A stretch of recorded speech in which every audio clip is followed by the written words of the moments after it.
The Green Revolution was sold as a climate victory, but it is actually the largest transfer of industrial wealth in human history. The West didn't just lose the EV race, they financed their own defeat. To understand this financial destruction, we have to look at a single, catastrophic political decision. Lawmakers in California and bureaucrats in Brussels signed pieces of paper mandating the death of the internal combustion engine, ICE, by 2035. They smiled for the cameras, claiming they were saving the future. It was pure macroeconomic suicide. For over a century, the internal combustion engine was the ultimate Western moat. A modern gas engine has thousands of complex, highly engineered moving parts. That immense complexity is what kept companies like Ford, General Motors, and Volkswagen utterly untouchable. It protected millions of Western jobs. It built the middle-class suburbs of Detroit, and it funded the generous pensions of Wolfsburg. It was an impregnable fortress of engineering. With one stroke of a legislative pen, Western governments burned that fortress to the ground. They forced their legacy automakers to completely abandon 100 years of mechanical supremacy. They ordered these massive, slow-moving corporations to pivot instantly into a completely new arena. That arena was battery manufacturing and software. There was just one terrifying problem. They stepped blindly into a battlefield where Beijing had already spent the last 15 years quietly building an inescapable, state-backed monopoly. While the Federal Reserve, Fed, and the European Central Bank, ECB, were busy printing trillions in cheap fiat currency to artificially prop up stock markets, China was doing something entirely different. They were buying the physical world. They weren't focused on quarterly earnings or ESG scores. They were playing a multi-decade game of global resource dominance. Western politicians, blinded by their own hubris, thought they were leading a global transition. They were actually walking straight into a meticulously designed trap. Now, the media will try to tell you a different story.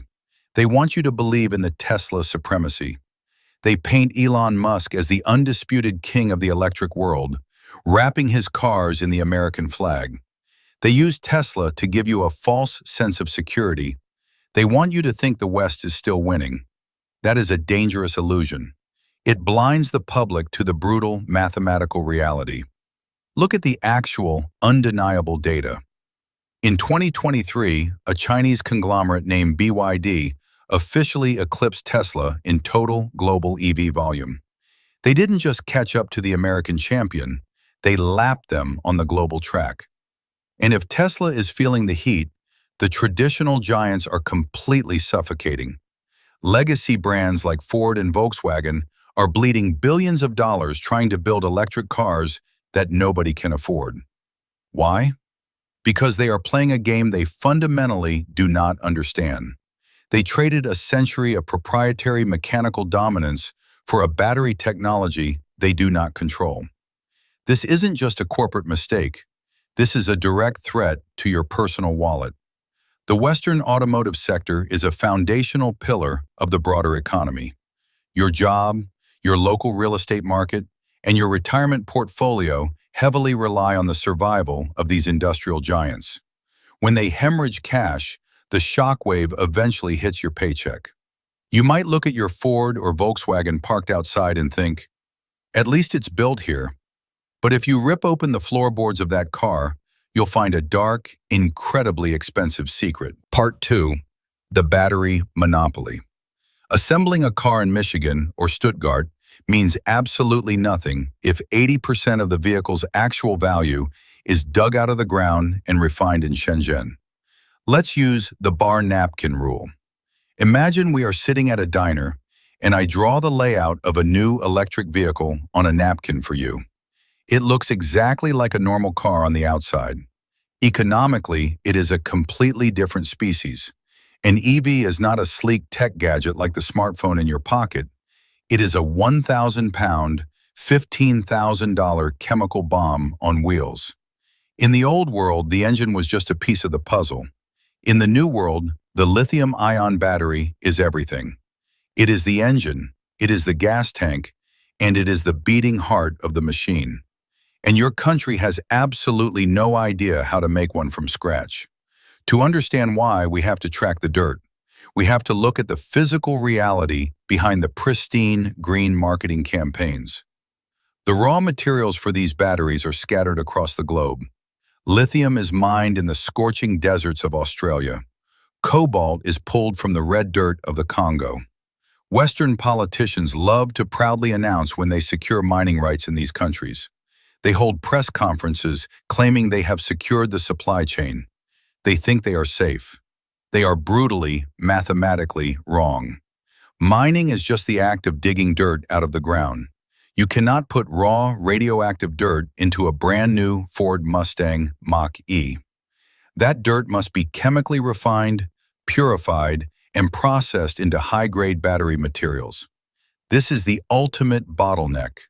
This is the geopolitical toll booth.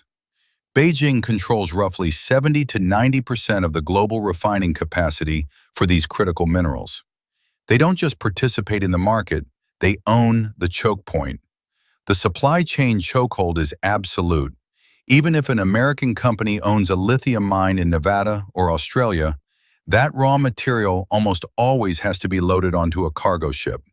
It must sail to China to be chemically processed because the West completely dismantled its own heavy industrial refining capabilities decades ago.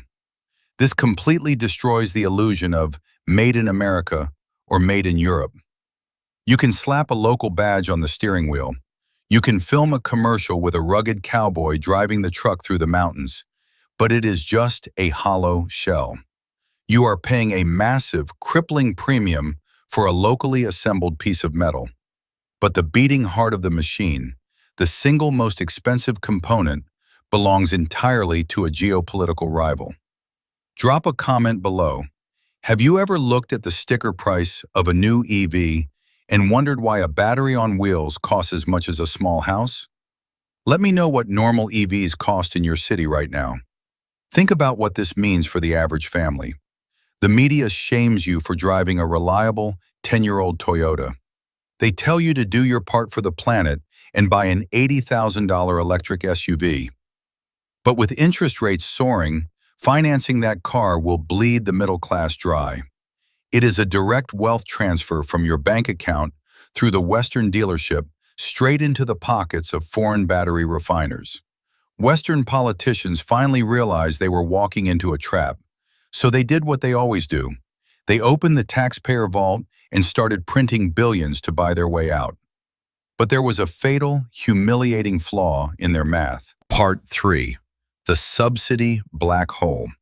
Throwing billions at legacy automakers to build EV plants is like pouring water into a bucket with no bottom.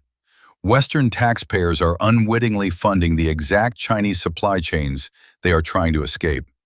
This is where the story shifts from corporate incompetence to a massive, systemic financial heist. When politicians in Washington and Brussels finally woke up to the battery monopoly, panic set in. They realized they had mandated a product their countries literally could not build. So they slammed the only panic button they know. They opened the taxpayer vault. In the United States, they passed the Inflation Reduction Act. In Europe, they pushed the Green Deal. The media celebrated these policies as a triumph of modern industrial strategy. They promised a renaissance of Western manufacturing. They promised millions of high-paying green jobs. It was a meticulously crafted illusion. It was a corporate welfare mechanism on a scale we have rarely seen in modern history. Let's look at the brutal mathematics of this renaissance. Let's use the bar napkin rule to track your tax dollars. Every single time a legacy giant like Ford builds and sells an electric vehicle, they do not make money, they bleed cash. In 2023, Ford's electric division lost an estimated $4.7 billion. If you divide that by the number of electric cars they sold, the math is horrifying. They are losing roughly $40,000 on every single EV that rolls off the assembly line. If a small business lost $40,000 on every sandwich they sold, they would be bankrupt by Tuesday. But legacy automakers don't go bankrupt. They go to the government. They demand subsidies to build new, multi-billion-dollar battery factories in places like Michigan or Germany, and the governments happily hand over the cash. But here is the twisted, incredibly dark secret behind these new domestic factories. Western automakers do not possess the underlying intellectual property to build cutting-edge batteries efficiently. They spent the last 20 years perfecting the V8 engine, not lithium-ion chemistry. So to build these heavily subsidized factories, they have to use a loophole. They partner with Chinese battery giants. Take CATL, the undisputed heavyweight champion of Chinese battery manufacturing. Western automakers are striking deals to license CATL's technology to run inside these new, taxpayer-funded Western plants. Think about the sheer audacity of this mechanism. The money gets extracted directly from the middle-class taxpayer. It flows into the treasury. The government hands it to a legacy automaker in the form of a massive grant or tax break. The automaker then turns around and funnels a massive percentage of that money directly to a Chinese conglomerate in the form of intellectual property licensing fees and equipment purchases. You are literally paying to expand the dominance of the exact geopolitical rival your government claims to be fighting. And what about those green jobs you were promised? That is another crushing myth. Assembling a battery pack is fundamentally different from building an internal combustion engine. An engine requires foundries, complex machining, and thousands of skilled mechanical workers. A battery plant is a highly automated chemical processing facility. It requires a fraction of the traditional labor force. So the blue-collar worker gets hit twice. First, their taxes are raised to fund the factory. Second, their traditional manufacturing job is rendered obsolete. The real wealth isn't staying in Ohio or Michigan or the industrial heartland of Germany. The real wealth is being digitized and wired directly to corporate accounts in Shenzhen. This is the subsidy black hole. It is an economic death spiral disguised as environmental progress. The executives got their green transition bonuses, and the politicians got their ribbon-cutting photo ops. But then, a completely predictable financial disaster struck. The actual consumer walked into the dealership. Part 4. The Legacy Auto Slaughterhouse. The boardroom fantasies of an all-electric future have collided violently with the brutal reality of the middle-class wallet. Take a drive down your local highway and look at the massive car dealerships. Look closely at the back of the lots. You will see a graveyard of shiny, untouched metal. Rows upon rows of $70,000 and $80,000 electric SUVs are sitting there, gathering dust. The tires are sinking into the asphalt. The batteries are slowly draining. They are sitting there for 100 days, 150 days, sometimes over 200 days without a single buyer. The media promised us that EV demand was inevitable. They told us the transition was unstoppable. They forgot to consult the most important force in the global economy, the consumer's bank account. For the first few years, the illusion held up. Rich tech executives in California and early adopters in London bought electric cars. They had disposable income and wanted to signal their green virtues. But you cannot sustain a trillion-dollar global industry on early adopters. Eventually, you have to sell the car to the plumber in Yorkshire. You have to sell it to the nurse in Ohio. And right now, for the average family, buying an electric vehicle is mathematical suicide. Let's pull out the bar napkin again. Let's look at the macroeconomic wrecking ball that destroyed the EV dream. It wasn't just range anxiety, it was the Federal Reserve. For a decade, borrowing money was practically free. Interest rates were at zero. But when inflation exploded, central banks violently hiked those rates. Suddenly, a 7 or 8% auto loan on an $80,000 vehicle translates to a monthly payment of over $1,200. That is not a car payment. That is a mortgage. The average citizen is already suffocating under the weight of grocery inflation and skyrocketing rent. When they walk into a dealership, they do not care about carbon targets mandated by bureaucrats in 2035. They care about survival today. So they look at the $80,000 electric SUV, then they look at the $35,000 gas-powered crossover. The choice is instantaneous. They are clinging to their 10-year-old Toyotas and Hondas because the new green reality is a luxury they simply cannot afford. This consumer rejection has triggered absolute panic in the boardrooms of legacy automakers. The pivot they stake their entire futures on is collapsing in real time. Automakers are quietly slashing the prices of their EVs, utterly destroying the resale value for the few people who actually bought them. They are suddenly delaying or outright canceling those massive, multi-billion-dollar battery factories they proudly announced just a year ago. They are begging their engineers to build more hybrid vehicles. They are frantically churning out high-margin, gas-guzzling pickup trucks just to generate enough cash to keep the lights on. It is a humiliating retreat. The legacy auto industry is trapped in a slaughterhouse of its own making. They are forced by government mandate to build a product that the market is violently rejecting. If they stop building EVs, they face massive government fines. If they keep building them, they bankrupt themselves. It is a slow-motion corporate death march, and as these giants bleed out, the vultures are circling. Western governments watch this disaster unfold. Panicking as their auto giants bled out, Western governments pulled their final, desperate lever. They built a massive 100% tariff wall to keep the cheap Chinese cars out. But the invaders were already inside the house. Part 5. The Trojan Factories.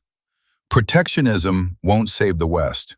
The 100% tariff wall is a political theater performance because the $10,000 Chinese EV is about to breach the gates through the back door of Mexico and Eastern Europe. Right now, politicians in Washington and Brussels are standing at podiums, pounding their fists. They declare massive 100% tariffs on Chinese electric vehicles. They look straight into the camera and claim they are protecting the working class. It makes for a fantastic evening news soundbite. It is also a complete, mathematically provable lie. Tariffs are a desperate, medieval tactic being deployed in a hyper-connected, modern world. They assume the opponent is going to play by the old rules. Beijing is not playing by the old rules. Let's look at the actual hardware. Let's look at a vehicle called the BYD Seagull. This is not a glorified golf cart. It is a fully functional, highly reliable, technologically advanced electric hatchback.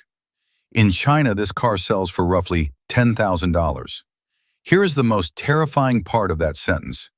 BYD actually makes a profit at that price point. Their supply chain is so ruthlessly efficient, and their labor and refining costs are so deeply subsidized that they can sell a car for the price of a used Honda Civic and still make money. Now apply the political math. Slap a 100% tariff on that $10,000 car. The price instantly doubles to $20,000. For the Western consumer suffocating under inflation, a $20,000 brand new EV is still an absolute steal. It brutally undercuts the average $50,000 American or European electric vehicle. The tariff wall doesn't stop the bleeding. It barely even slows it down. But Chinese automotive conglomerates aren't even going to pay that tariff. They are playing a much smarter, much more aggressive game. They are using the West's own legal frameworks as a weapon. It is called foreign direct investment. They are bypassing the walls completely. Look at a map of North America. Look at Mexico. Mexico is part of the USMCA, the massive free trade agreement between the United States, Mexico, and Canada. If a product is assembled in Mexico with enough local components, it can cross the U.S. border without facing those massive import taxes. Chinese executives know exactly how this legal loophole works. They are currently pouring billions of dollars into massive manufacturing hubs in places like Nuevo León, Mexico. They are buying the land, pouring the concrete, and setting up robotic assembly lines at a speed that Western companies cannot comprehend. While an American legacy automaker spends 5 years debating environmental impact studies for a new plant, a Chinese firm can have chassis rolling off a Mexican assembly line in 18 months. The exact same strategy is happening in Europe. The European Union has a strict, unified free trade market. If you build a product inside the EU, you can sell it tax-free anywhere from the streets of Paris to the autobahns of Berlin. So BYD isn't going to load cars onto cargo ships in Shanghai and pay German import taxes. They are building a massive, state-of-the-art factory right now in Szeged, Hungary. Hungary is inside the European Union. The tariff wall has been completely bypassed. The Trojan horse is already inside the gates, and it is entirely legal. This exposes the ultimate crushing myth of the tariff shield. These import taxes are not designed to protect you, the consumer. They are designed to trap you. You are being locked inside a walled garden by your own lawmakers. Inside this garden, your government forces you to pay double for an inferior, outdated Western electric vehicle. Why?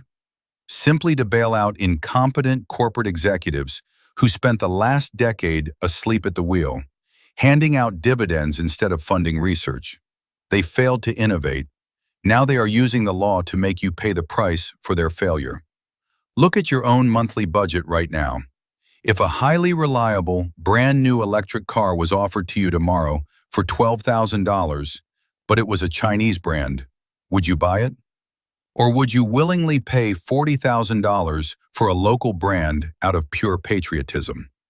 Tell me in the comments, this is the exact choice coming to your town. The financial pressure on the average family is too great. Patriotism cannot compete with an $800 difference in a monthly car payment. This is no longer just a battle over corporate market share. If the Western auto industry collapses under this pressure, it takes the entire middle-class foundation down with it. Part 6, the geopolitical checkmate. This isn't just about what car you drive to work. It's about the collapse of the industrial backbone that built the Western middle class. We need to strip away the financial jargon and talk about what an economy actually is. An economy is not a line moving up on a stock trading app. It is physical production. It is the ability to dig materials out of the ground, shape them, and build complex machines. For the last 100 years, the automotive sector has been the undisputed crown jewel of heavy manufacturing in the West. Look at the sheer scale of the math. In the United States, the auto industry represents roughly 5% of the total gross domestic product. In Germany, it is the absolute bedrock of the nation, accounting for over 10% of their entire economic output. This industry employs millions of people directly, but the indirect impact is what holds the society together. Let's use the bar napkin rule one last time to draw the ripple effect of deindustrialization. A massive car factory does not exist in a vacuum. It is the center of a massive economic solar system. If a legacy plant in Michigan or Bavaria goes bankrupt because it cannot compete with an influx of $10,000 foreign EVs, the factory doors lock. But the destruction does not stop at the factory gate. It spreads instantly. The regional steel mill loses its biggest, most reliable client and begins laying off shift workers. The chemical plant down the river that manufactures the specialized plastics defaults on its commercial loans. The hundreds of small, family-owned parts suppliers in the surrounding towns file for bankruptcy. Then the shockwave hits the local community. The local diner that feeds the third shift workers closes its doors. The municipal tax base, heavily reliant on the factory's revenue, evaporates overnight. The local schools lose their funding. Most terrifyingly, the massive pension funds tied to the survival of these legacy auto stocks begin to dissolve. The blue-collar dream of working 30 years and retiring with dignity is shattered. The financial elites in Wall Street and the City of London do not care about this. They will not lose a dime. When Western auto stocks plummet, The hedge funds will simply short them. They will smoothly move their capital across the globe, investing in the very Asian EV conglomerates that are destroying the towns they live in. These elites will go on television and calmly explain that the West is simply transitioning to a service-based economy. They will call it a natural evolution. Do not fall for this lie. What does a pure service economy actually mean when you strip away the heavy industry? It means an economy where half the population is writing software for social media algorithms, and the other half is delivering their groceries on gig worker apps. You cannot sustain a global superpower by simply serving overpriced coffee to each other. You cannot maintain geopolitical dominance if you forget how to bend steel and build machines. Politicians will promise a soft landing. They will announce government-funded retraining programs. There is no soft landing here. You cannot take a 50-year-old master machinist from a dying engine plant and turn him into a Python software developer in 6 weeks. It is an insulting fantasy. When you surrender the technological monopoly on the most complex, heavily manufactured consumer product on Earth, you lose the middle class permanently. We have seen this movie before. We did this with consumer electronics. We did this with solar panels. We did this with commercial shipbuilding. We told ourselves it was fine to let Asia build our televisions and our smartphones because the West would always retain the ultimate prize, the automobile. We believed our engineering legacy would protect us. Now the final, heaviest domino is falling. This is a permanent shift of physical power from West to East. We handed them the blueprints. We financed their initial research through our own environmental subsidies. We legislated our own legacy industries out of existence with blind mandates. The keys to the future have already been handed over. The only question left is, how long until the repo man comes for the rest of the economy?